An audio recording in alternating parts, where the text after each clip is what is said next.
All right, single leg balance assessment. So we covered it as an exercise in week 3, and now we're going to take it to the assessment and how we can utilize that same exercise to assess whether there's any asymmetries or not. So we're going to have Nate actually start off with a static balance hold. So just go ahead and pick your right leg up. There you go, and hold there.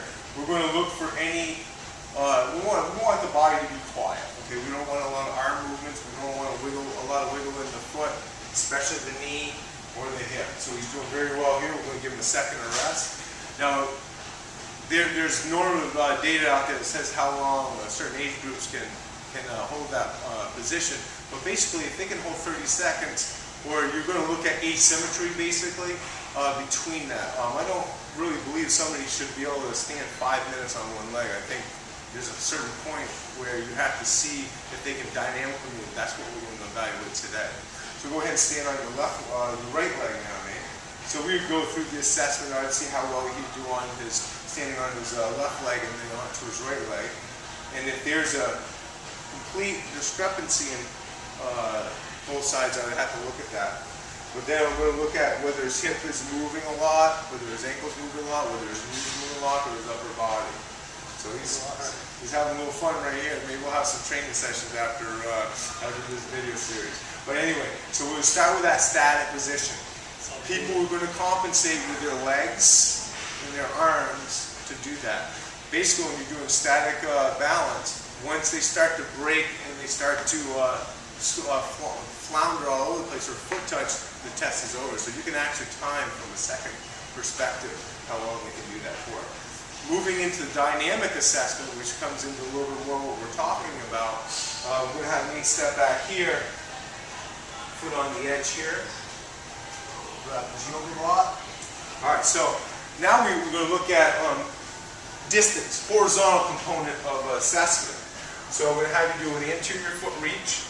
Remember, our tripost is underneath the standing foot, so you're just going to reach along the green band that's directly anterior, or 0 degrees. Go ahead and do that for me. Reach as far as you can. Good, and then come on back. Excellent. Again, we'll give it 3 tries. Good, no touching down. This is a single, we'll go ahead and pause for a second. This is a single leg balance, so they're not going to touch. They're just going to hover along the floor. So that's going to be called at ankle reach, at ankle height. Okay, so I didn't give them that command. So I'm going to have you reach at ankle height and then return. Okay, there you go. Good reach. Good, perfect job. Then I'm going to give you one more time. I'm going to give you a couple more times. Good job. You increase that. Perfect. And there you go. Good. So there's where you're at. And of course, I would be looking for whether. Go ahead and give me another reach. And I'm going to look at the mechanics. Same thing as a step down, the squat, the step up. Whether that knee is doing something funky, that hip is doing something. We want everything working in the sagittal plane here with stability, mobile stability. So let's go ahead, Nate, and have you switch feet. All right, we're going to give you 3 tries, and we'll be looking at this. You can't see this on the camera angle right now, but looking at that hip, looking at that knee, looking at the ankle, just like we talked about with the squat, step up, step down. Reaching good, perfect. So. Got it out here, we're going to give you another time. Nice job. Here we go. Good. So as he starts to get deeper into the excursion, he loses his balance. Now he didn't reach how far he did with the left side. So that's, I mean, he was pretty close, but there's still just a slight asymmetry.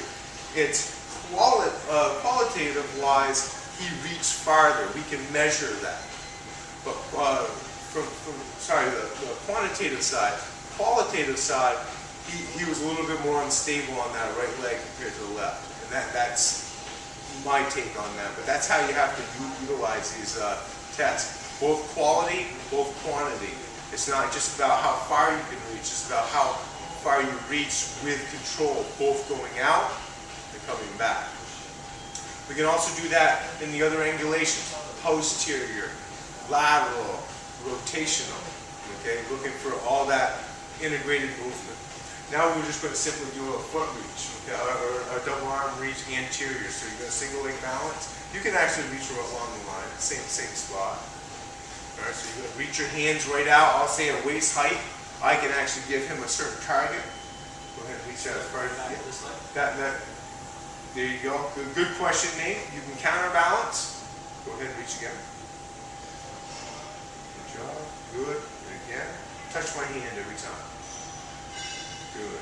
And I'm looking at how well he's doing. Now I'm going to ask him not to touch at all. And return. Good. Again.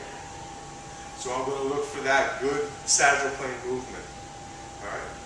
Good. Now, Nate, what I want you to do is keep that foot close to but not touching as you reach forward.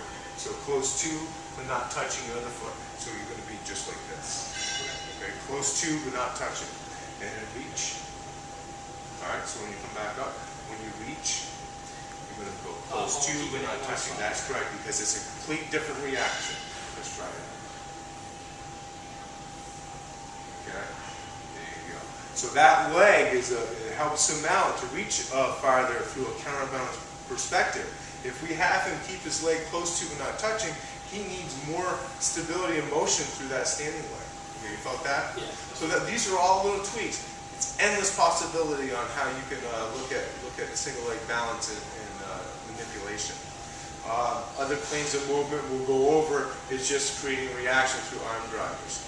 But there's a couple of tips that you can do about single leg balance reaches to evaluate your clients.